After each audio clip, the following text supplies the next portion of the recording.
Welcome to Dr. Tim Hospital Management. Today, we are going to explore the application together and see how it works. When you are on Dr. Tim, you click on the dashboard.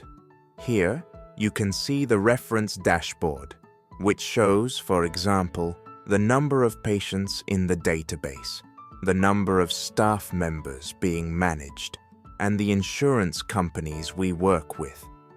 This dashboard also provides a summary of all consultations carried out, the number of new patients during the month, and the number of medical imaging exams performed during the month.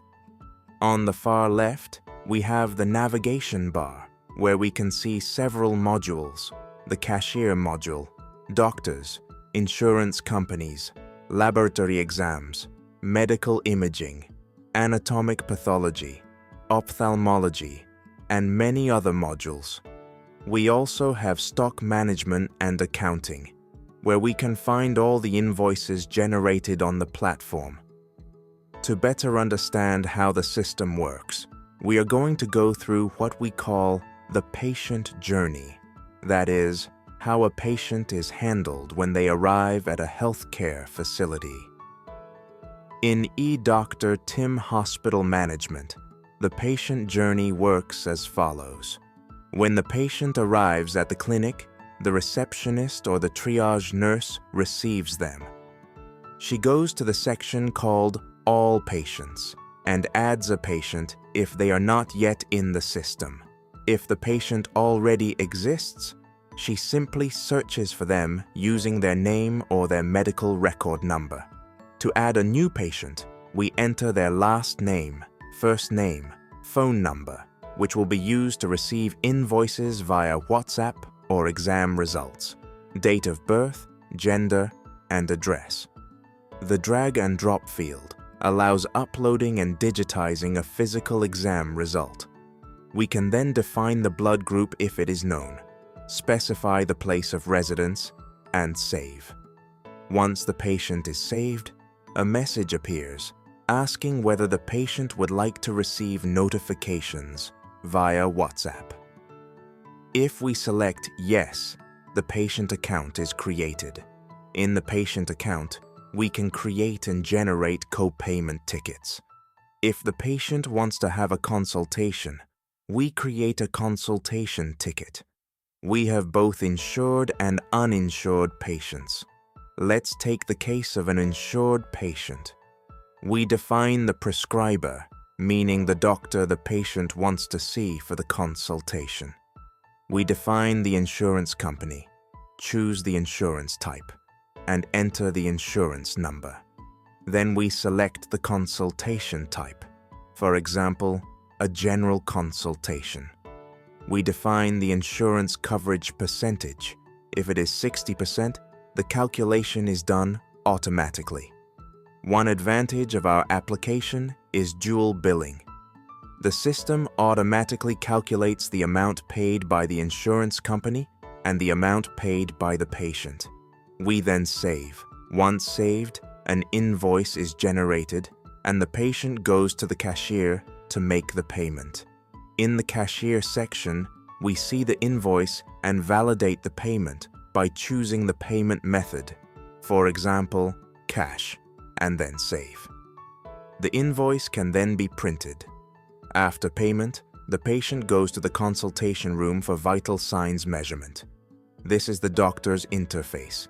In the parameters section, under In Progress, we have two options.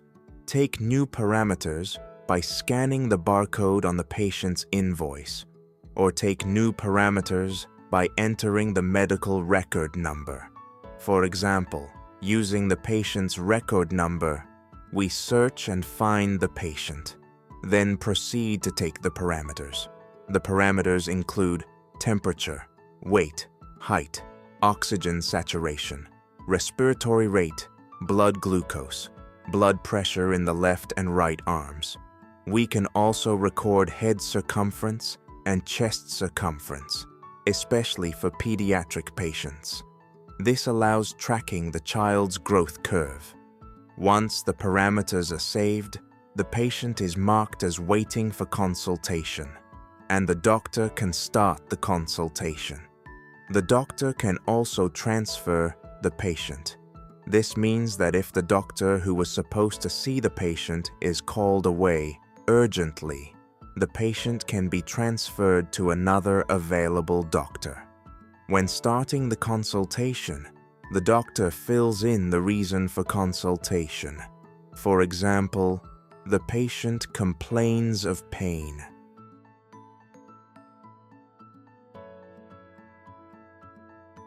We also have a module called eDoctor, TIM Speech to Text, which allows doctors to speak and have their speech automatically transcribed, eliminating the need for typing.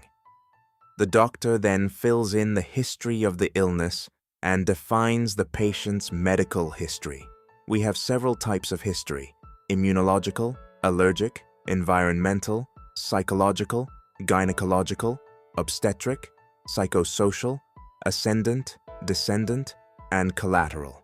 Next is the system review: general signs, skin and pharyngeal system, genitourinary, respiratory systems, and others. The doctor can select, add, or remove fields. Then comes the physical examination. The doctor can define findings. For example, the skin is homogeneous. Add or delete fields as needed. For the provisional diagnosis, the doctor selects from the disease dictionary, for example, fever, and can add a description or another diagnostic hypothesis. The doctor can also note any observed complications and prescribe laboratory tests or imaging exams. After receiving exam results, the doctor can establish the final diagnosis and prescribe treatment. We also have drug interaction checking, which allows the doctor to verify whether prescribed medications are compatible with the patient's parameters. However, the final decision always belongs to the doctor. The doctor can then define follow-up, the next appointment, and conclude the consultation. Once saved, the consultation report is generated. The report can be printed and given to the patient, with the doctor's signature and stamp already configured in the application.